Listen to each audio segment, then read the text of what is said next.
fan. We have seen everything. I have seen everything. I first became a Jets fan when I had the great misfortune of walking by. I'll never forget it. I told you this 2 years ago. Just walking in the basement. We had just had it finished. I had to be 5, 6, and big Sunday meal, Italian, the sausage, the meatballs, the wine, the bread, the cream soda, the tradition back in the day. Grandma, grandpa over, mom, dad, sister, everything. Aunt Angie, everybody from Bensonhurst. Awesome day, right? And I guess I just used the bathroom, and I see the Jets on the screen. I'm like, I like these uniforms. They were still playing at Shea. Now, obviously, I didn't like the Mets, but I'm like, baseball. That's my first. I love baseball.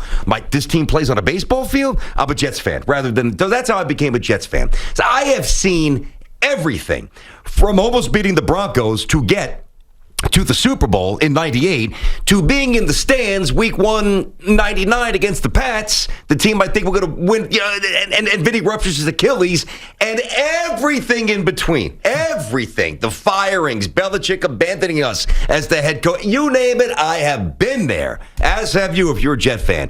If you said, hey, here's a legal pad, lock yourself in a room, okay?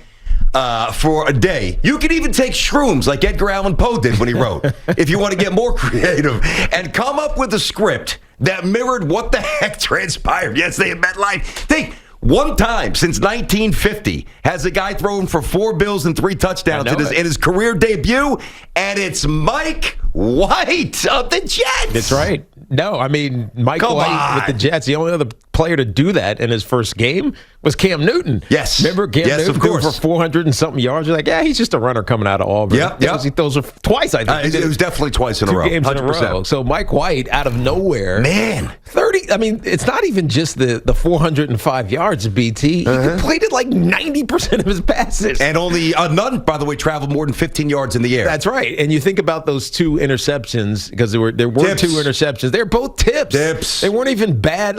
So 2 of his incompletions were interceptions, right? And they were good throws. They were just tipped, and then they went the other way. And then the Bengals, for whatever reason, didn't capitalize on them, and they let the Jets hang around. And even though they started to pull away at one point, I turn around and come back. I'm like, dude, the Jets are winning. That's what happened to us. I hit pause, right?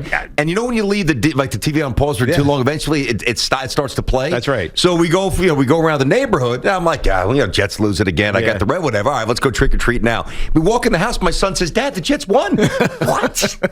Exactly. We won? How the hell did we win? That's exactly right. Rewind. That's exactly right. What? So, I mean, part of this is on the Jets, and we'll get to the potential QB decision, but it's also, and we'll get this out of the way quickly. Yep. What in the hell happened to the Cincinnati Bengals? I mean, a week ago, BT, they beat the Baltimore Ravens. We are now saying, well, the team with the best record in the AFC and the path to the number 1 overall seed is the Cincinnati Bengals. Joe Burrow is playing unbelievable. They got Jamar Chase, who's going to be the Rookie of the Year this year. Well, the Cincinnati Bengals might be unbeatable. And then they turn around and lose to the Jets. That's right. I mean, and so in some ways you say, oh, maybe it's just a letdown game. Maybe it's just they were looking past. But if you watched this game, that wasn't the case. They got outplayed. They did. It wasn't like they played horrible. Like Tom Brady, who we just talked about briefly in the first segment. Yep. He played terrible. Yes. He had 3 turnovers, 2 interceptions, 1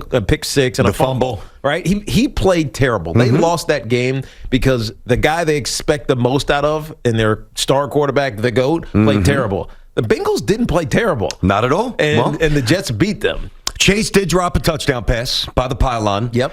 I thought that was actually a pretty big play. But yeah, no, you're right. It's not like it was this mystifyingly inept performance by the Bengals. The Jets just stunningly actually had answers. That's right. I've tried to tell people, not too much on the show, because let's face it, when you have 1 win prior to yesterday, I'm not going to waste America's time talking about my team. Now, hopefully one day while we're doing the show together, my team will be very good. And who knows, maybe Mike White's the engine behind it.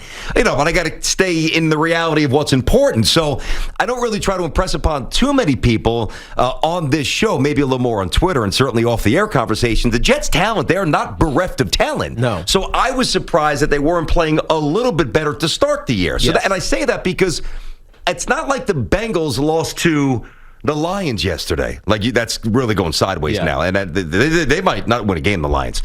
They lost to a team that is a little bit better, not much, but a little bit better than we thought, a little bit. And they just didn't adjust. And, yes, and it is still a bit of a mystifying loss. But what happened with the Browns, and I'm not fully believing in the Steelers, and the Ravens are really good, but I'm not that worried about the Bengals at all. I still like them a lot. No. But what changed here, and it's a shame that they didn't do this for the second overall pick of the draft. LaFleur, the OC, obviously, Mike, was up in the booth, all right? And I know you know this, and they're playing the Colts on Thursday Night Football. The Colts are a man-to-man team. The Bengals are more zone, okay? Yep. So what the Jets finally did, instead of every other game that Zach Wilson played, instead of having the guy drop back and try to sling it 27 yards here and 19 here, hey, there's a little dink, there's a little dunk, there's a little 8, there's a little 6, there's a little Michael Carter, rookie out of UNC. Oh, what do you know? First down. Oh, what do you know? Bengals defense been on the field for 35 minutes today. You have sustained drives. So my only criticism, I should probably say this. I should have said this before. There is no quarterback controversy here. Zach Wilson is the quarterback of the Jets. Now, Mike White deserves a few more starts. Even when Zach is healthy and he's not ready yet, you got to sit his behind down, because until he shows he can hit those little 6-yard passes, which he has not shown the ability to do yet. Or want to. Well, yeah, that's true. And they've got to call the game differently. Zach Wilson will still be, I believe, the man for the Jets. But I think the Jets organizationally yesterday learned a lot. How they call a game, and now by Wilson watching what White did, I think it makes everybody better at the end of the day. Yeah, you don't lose here. Mike White's not is not going to steal Zach Wilson's job. This is actually an opportunity for Zach Wilson to learn a little something. What's the one thing we criticized about the Zach Wilson draft? There was no veteran quarterback in the room with him. Exactly right. Yep. Yeah, he did a horrendous job of putting a veteran quarterback in the room, and that's not to challenge him for the starting position like the Miami Dolphins did with Tua and Ryan Fitzpatrick last year. That's not what you necessarily need a veteran for. You need a veteran just to teach a guy practice habits and film watching habits. Now, apparently, Zach Wilson is a film nerd, junkie. Like he's a junkie. Yeah, he'll question. Sit there and he'll watch film all day. Maybe too much. Maybe he's inundating his brain with get away a little bit. Right. Breathe. Well, you also, if you're not watching correctly, that's true. Or watching specifically, you're just gathering data. That is a great point. You know what I mean? Think about all the ridiculous time we've wasted.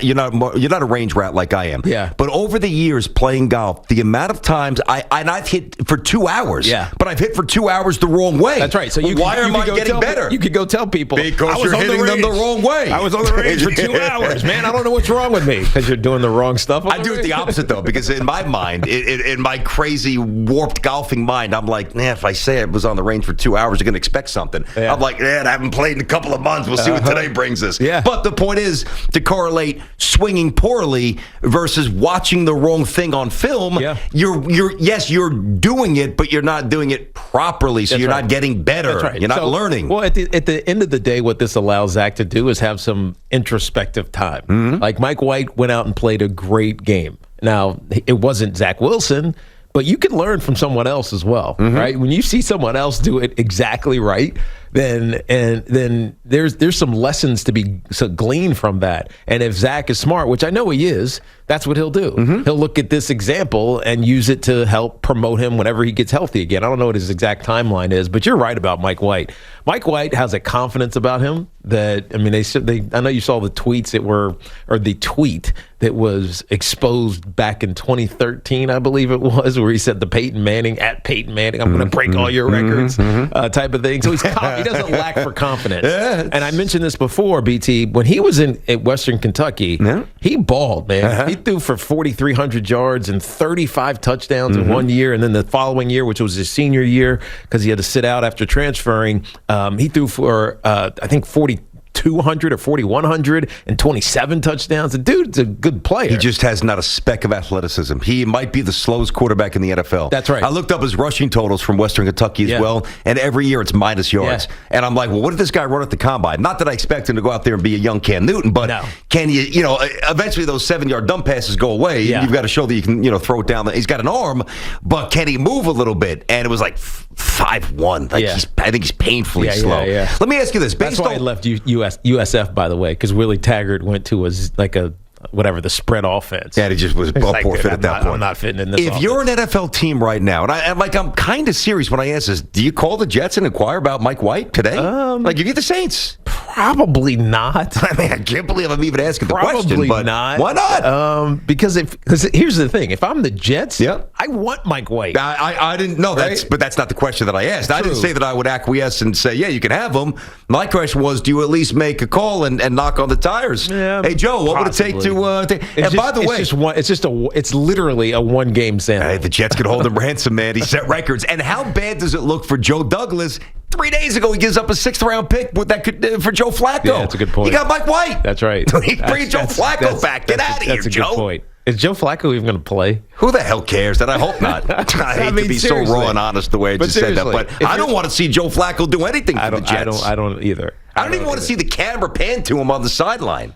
And I've got nothing against Joe Flacco. Yeah. I just don't want to see Joe Flacco at all. There's nothing to get excited about. And if Zero. And here's the bigger picture. If you're a 2 and what are they? 6, 2 and 5. 2 and 5 team because they had to buy. Yeah. If you're a 2 and 5 team, the only thing you want is excitement on game day. You don't want to go see some old washed up. That's the worst. That is 100%. the worst situation in Mike sport. White. Let Mike a team White going roll. nowhere with a guy who's on his last leg playing. Yeah. Like who wants to see that? Let Mike White roll. Yeah, let's go get him, Mike. Yeah, it is absolutely insane. I will say this in 10 seconds. I do think it was important for Robert Saleh and the staff to get some positive vibe and energy. 100%. Almost gave up 60 to the Pats. They could have if they didn't take their foot at the end, off the gas a little bit. That for the home crowd, some trickery, even White catching the 2-point conversion. They tried a bunch of, gadget things. It just injected the organization with some much needed energy. So congrats to the Jets. That was good to watch. That was a lot of fun. And what in the heck, Cincinnati Bengals? Don't make us fools for lauding you so much. I still like them. I'm not bailing on the Bengals. That was just a bad loss. Yes, it was. It's a bad loss. Hey, listen, you let a good team like the Jets stick around, you're going to get clipped, baby. Thanks for watching. Make sure you like and subscribe, and don't forget to hit that bell to be notified when we drop fresh content.